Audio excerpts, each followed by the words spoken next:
여수시가 9달간 기숙사에만 거주하는 해경교육원 학생들에게 30만 원씩의 지원금을 제공하며 전입을 유도하고 있습니다.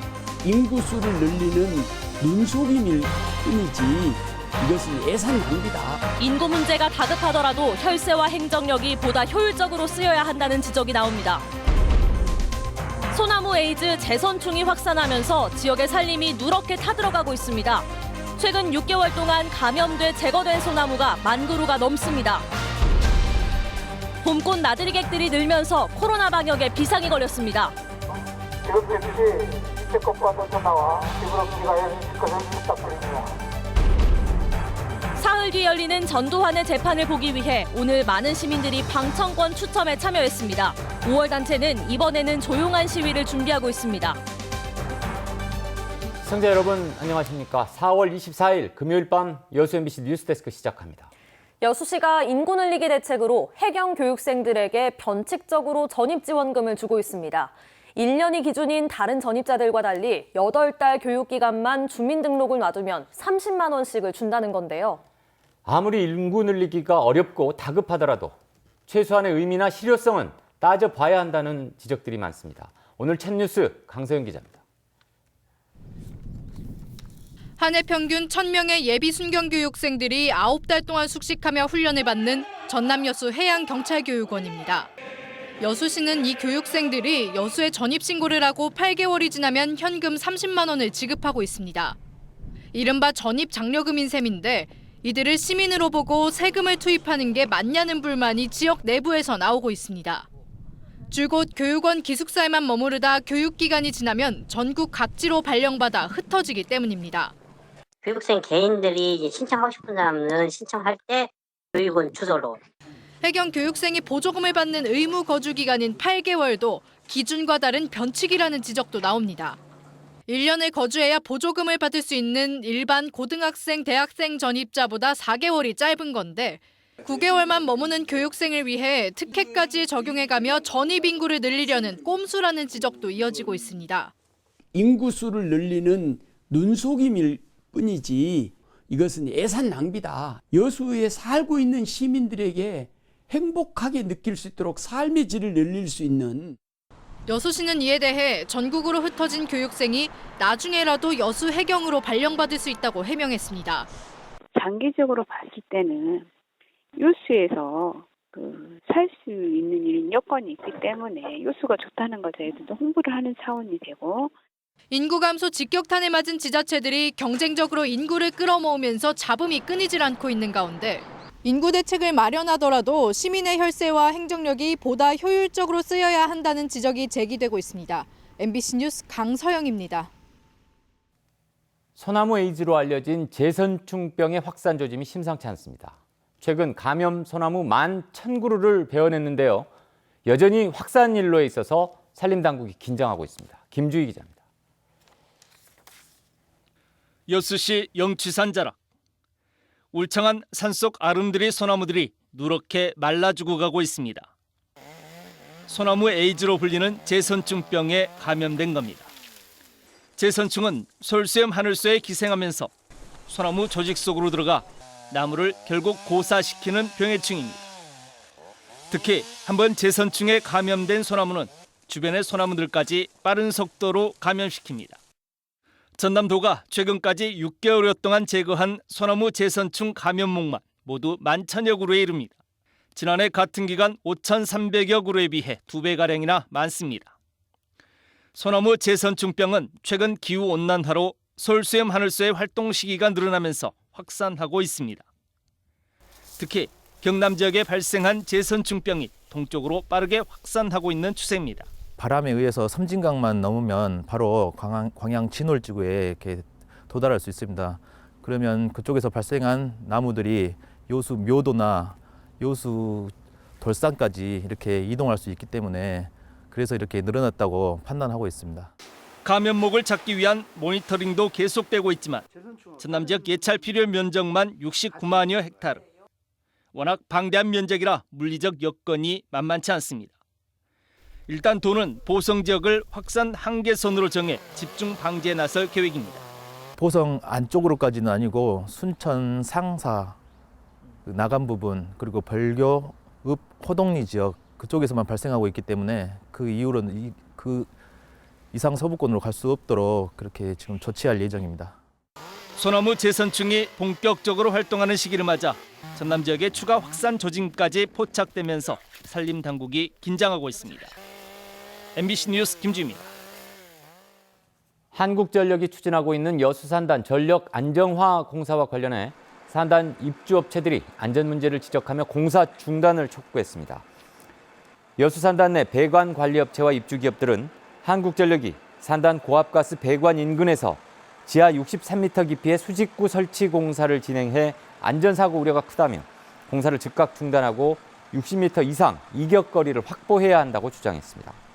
이에 대해 한국전력 측은 배관과의 이격거리를 당초 계획보다 10m 정도 더 확보해 안전상의 문제는 없고 공사 계획을 변경하는 것도 불가능하다며 배관의 이상 유무를 확인할 수 있도록 계측기를 설치하는 방안을 업체 측에 제안했다고 설명했습니다.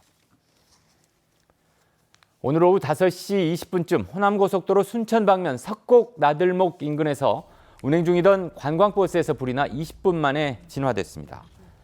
이 사고로 버스 전체가 불에 탔지만 운전자와 승객 등 13명이 신속히 대피해 인명피해는 발생하지 않았습니다. 경찰과 소방당국은 버스 엔진에서 불이 시작된 것으로 보고 자세한 사고 경위를 조사하고 있습니다. 담양의 한 골프장에서 머리에 부상을 입은 여성의 부상 부위에서 5.56mm 탄두가 발견돼 군과 경찰이 조사에 나섰습니다. 육군본부 등에 따르면 어제 오후 4시 40분쯤 담양군 담양읍의 한 골프장에서 직원 29살 A씨가 갑자기 쓰러져 병원으로 이송됐는데 이 여성의 머리에서 5.56mm 실탄 탄두가 발견됐습니다. 이 여성은 탄두를 제거하는 수술을 받고 생명에는 지장이 없는 것으로 알려졌습니다. 군은 같은 시각 골프장에서 1.7km 떨어진 육군 사격장에서 사격 훈련이 있었던 점을 토대로 정확한 경위를 조사하고 있습니다. 사회적 거리 두기가 장기화하면서 외부 활동하는 시민들이 서서히 늘고 있습니다. 특히 봄꽃이 만개한 곳에는 인파들이 몰리고 있는데요. 이달 말 황금 연휴를 앞두고 있어 방역당국은 노심초사하고 있습니다. 양현승 기자입니다. 영암 월출산 자락이 샛노랗게 물들었습니다. 165만 제곱미터, 50만 평의 땅에 유채꽃이 만개했습니다. 성대한 꽃잔치는 취소됐지만 관광객들은 사진 명소를 그냥 지나치지 못합니다. 장기화하는 사회적 거리두기 피로감이 커지면서 이 같은 꽃밭을 찾는 발길이 이어지고 있습니다. 좀 답답하고 그러니까는 친구들하고 이렇게 이제 야외잖아요. 야외니까 그냥 좀 바람 좀 쐬고 꽃 구경도 하고. 꽃밭 옆 도로에 멈춰서는 차량을 진행시키고 유채꽃밭에 들어가는 관광객에게도 사진 몇 장의 여유만 줄 뿐 발길을 되돌리고 있습니다. 지금 즉시 유채꽃밭에서 나와 집으로 귀가해 주실 것을 부탁드립니다. 봄꽃 관광 호재는 모두 포기했고 여름 지나 가을 무렵에는 전염병 사태가 진정되기만 바랄 뿐입니다. 아쉽습니다. 하지만 바로 이곳 유채꽃 단지에 올 가을에는 또 메밀꽃이 화사하게 피어서 여러분을 모시게 될 것입니다. 인파가 몰리자 제주에서는 꽃밭을 갈아엎기도 했지만 영암군 유채밭은 없애지도 못합니다. 친환경 기름으로 짜서 학교 급식에 공급하기 때문입니다. 예년 같으면 모시기 바빴던 관광객을 애써 돌려보내는 진귀한 풍경이 꽃밭 주변에서 이어질 뿐입니다. MBC 뉴스 양현승입니다. 코로나19 여파로 전국 지방의회 의원들의 해외 연수 계획이 취소되고 있는 가운데 광양시 의회도 동참하기로 했습니다. 광양시 의회는 지난달 간담회를 통해 해외 연수를 취소하기로 결정한 데 이어 다음 달 관련 예산 4,300여만 원의 활용 여부를 임시회에서 논의할 계획입니다. 의회의 국제 우호도시 교류 활동도 잠정 보류될 것으로 보입니다. 코로나19로 소비가 급감한 지역 수산물의 판매 활성화를 위해 이번 주말 여수에서 소비 촉진 행사가 열립니다. 해양수산부와 박람회재단, 수산업경영인연합회 등은 공동으로 내일과 모레 이틀 동안 오동도 인근 주차장에서 드라이브스루 방식의 수산물 판매장을 운영한다고 밝혔습니다. 운영 시간은 오전 10시부터 오후 4시까지며 반건조 우럭과 돔 등의 7종의 지역 수산물이 시중보다 저렴한 가격에 판매됩니다. 네, 사흘 뒤 전두환이 다시 광주를 찾습니다. 출석을 계속 피하다 결국 다시 법의 심판대에 서게 되는 겁니다. 이를 직접 보고 싶어하는 시민들이 오늘 방청권 추첨장에 몰렸는데요. 지난해 재판 때와 같은 혼잡과 충돌을 피하기 위해 이번에는 경비가 대폭 강화됩니다. 우종훈 기자가 취재했습니다. 역사의 현장을 직접 보려는 시민들은 코로나에도 불구하고 마스크를 낀 채 법원을 찾았습니다. 응모번호 12번. 번호가 호명될 때마다 좌석엔 환호와 탄식이 교차했습니다. 전두환 씨가 이번만큼은 헬기 사격과 본인이 직접 발포 명령자라고 부인하지 않고 시인하여서 광주 시민들에게 진심으로 사죄하였으면 좋겠습니다. 오늘 추첨에는 60명이 응모했고 33명이 방청권을 받았습니다. 재판이 열릴 법정에 75명까지 들어갈 수 있지만 법원은 코로나 예방을 위해 일부만 방청을 허가했습니다. 지난해보다 응모 인원은 적었지만 좌석 수가 줄면서 경쟁률은 더 높아졌습니다.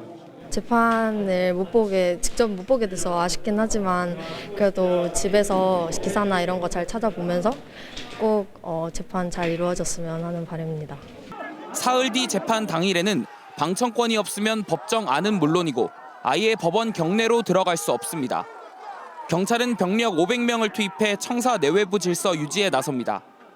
지난해 재판 때 혼잡과 충돌을 경험한 데다 코로나 상황까지 겹쳤기 때문에 이번에는 경비를 한층 강화했습니다. 5월 단체는 조용한 시위를 준비하고 있습니다.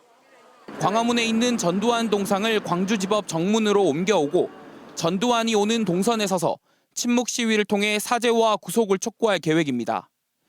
1년 전 사죄 한마디 없이 광주를 떠났던 전두환이 이번에는 어떤 모습을 보일지 주목됩니다. MBC 뉴스 우종훈입니다. 코로나19 확산을 막기 위해 임시 폐쇄됐던 광주호 호수생태원과 우치공원 동물원이 다시 문을 엽니다.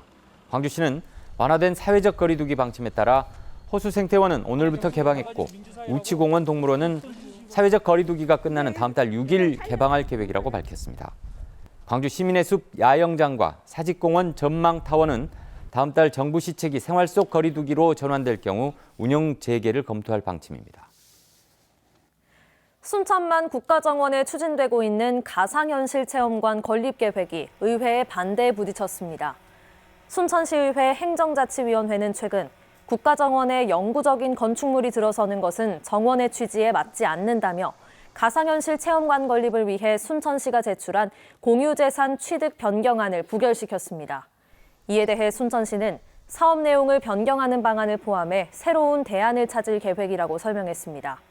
한편 하나은행은 사회공헌 사업의 일환으로 순천만 국가정원 내에 60억 원을 들여 가상현실 체험관을 건립한 뒤 순천시에 기부 체납할 예정이었습니다.